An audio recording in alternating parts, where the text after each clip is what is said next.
In nomine Patris et Filii et Spiritus Sancti. Amen. Shalom. Aleichem. Magandang umaga sa ating lahat, saan man panig ng buong mundo. Mga nakikinig at nanonood ngayon, ating naman pakinggan ang mabuting balita ng Panginoon ayon kay San Juan. Glory to you, Lord Jesus Christ. Noong panahong iyon, may kasalan sa Cana, Galilea, at naroon ang ina ni Jesus. Si Jesus at ang kanyang mga alagad ay naroon din. Kinapos ng alak, kaya't sinabi ng ina ni Jesus sa kanya, naubusan sila ng alak. Sinabi ni Jesus, huwag ninyo akong pangunahan, ginang. Hindi pa ito ang panahon ko, sinabi ng kanyang ina. Sa mga naglilingkod, gawin ninyo ang anumang sabihin niya sa inyo.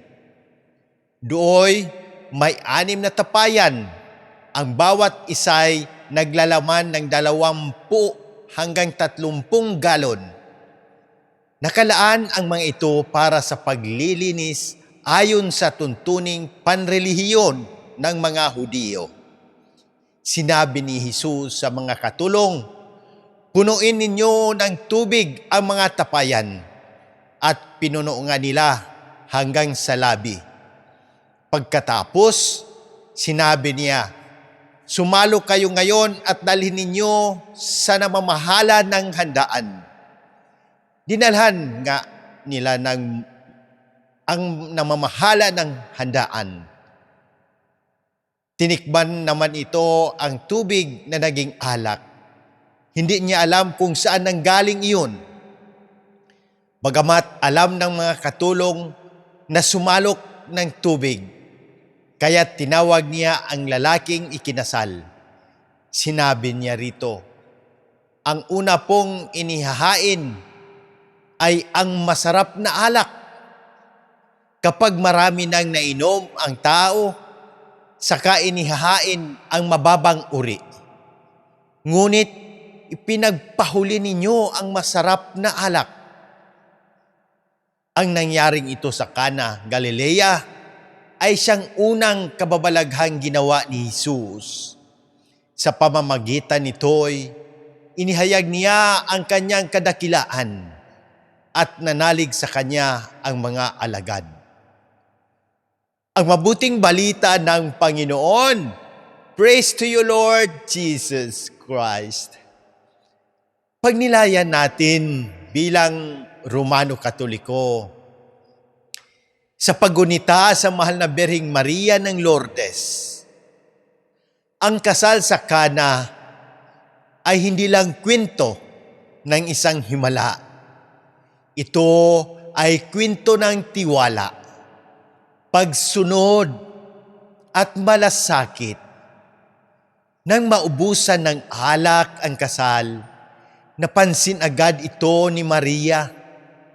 Hindi siya nagreklamo, hindi siya nagpanik, lumapit siya kay Jesus. Isang simpleng pahayag lang, naubusan sila ng alak. At ang pinakamahalagang bilin niya sa mga katulong, gawin ninyo ang anumang sabihin niya sa inyo. Ito rin ang mensahe sa atin ngayon bilang mga Romano Katoliko. Sa panahon na maraming nauubusan ng pag-asa, pananampalataya, malasakit at katotohanan. Inaanyayahan tayo ni Maria na lumapit kay Jesus at sumunod. Kahit hindi pa natin lubos na iintindihan ang kanyang plano. Ang 6 na tapayan ay para sa panlabas na paglilinis, pero ginawa itong daluyan ng bagong alak. Mula sa ordinaryo tungo sa pambihira. Ganyan din ang ginawa ni Jesus sa buhay natin. kapag inialay natin sa Kanya ang tubig ng ating kahinaan, sakit at takot. Ginagawa niya itong alak ng biyaya, paggaling at bagong simula. Bilang mga Katoliko sa ating panahon, piliin nating makinig at sumunod kay Kristo. Hindi sa ingay ng fake news, galit at pagkakahati-hati. Tularan natin si Maria sa panalangin at malasakit, lalo na sa mga may karamdaman at nangangailangan. Manatili tayong tapat sa simbahan, sa mga sakramento at sa pananalig kahit may unos at pagsubok. Sa paggunita kay Our Lady of Lourdes, ipinapaalala sa atin na ang Diyos ay Diyos ng paggaling. Hindi lang ng katawan, kundi pati ng puso, pamilya, simbahan at bayan. Manalangin tayo. Mapagmahal naming Ama, sa pamamagitan ng iyong anak na si Jesucristo at sa mapagkalingang intersesyon ng mahal na Inang Maria ng Lourdes, inilalapit namin sa iyo ang aming mga panalangin. Ipinagdarasal namin ang lahat na may karamdaman, lalo na ang agarang paggaling ni na Monsignor Ismael, Padre Arnel, Padre Ayan, Padre Lorenzo Bots, Padre Cesar, Padre Boy, Raul, Jonah, Risiel K, Adela, Fatima, Raymond Lawrence, Faith, at ng aking buong pamilya na nagdarasal na ito. Gayon din ang lahat ng nakabasa, nakikinig at nanonood na may pinapasan na sakit sa katawan at isipan.